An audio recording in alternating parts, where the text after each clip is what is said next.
I'm Melissa Maker. I'm obsessed with microfiber, and I'm also a cleaning expert. And one of the things that I get asked all the time is if there was one thing someone could do to reduce the amount of time they have to spend cleaning, what would that be? Here's my answer.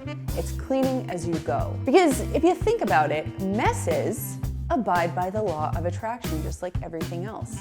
So if there is a mess or a pile or clutter, it's going to start attracting more of the same thing. Messes beget messes. So as you go through your day, if you're walking through a room and you see something that shouldn't be there, pick it up and take it along with you and put it down while you're on your way to another place in your house. That way there's a good flow of clutter. Another place where mess begets mess is the bedroom. Bear with me. It's when you take your clothes off.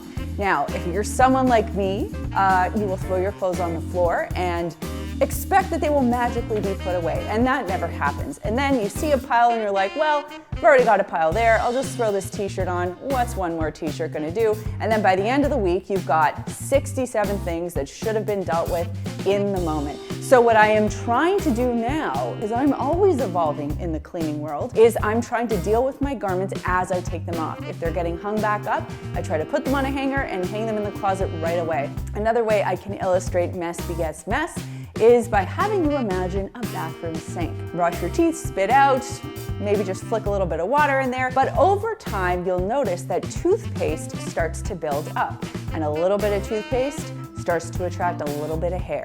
And then that starts to attract dust. And then that starts to attract more. And then 3 days go by and there's more toothpaste and more hair and more dust. And before you know it, your sink looks horrible. So if you can give your sink a few more flicks of water every time you finish brushing your teeth, just to rinse it out, you're not going to deal with that messy, disgusting sink by the end of the week. So that's what I can advise you on. If you want to spend less time cleaning, just clean as you go, deal with the messes as they come, and you won't have to do those big, massive, insane, busy, 3-hour-long marathon cleans. If you want to hear more Clean Like a Pro ideas and tips, you can visit this playlist right over here. And if you want to learn more about Maker's cleaning tools, you can visit the link down below or visit makersclean.com. And of course, if you haven't done so already, you can subscribe to the Makers Clean channel.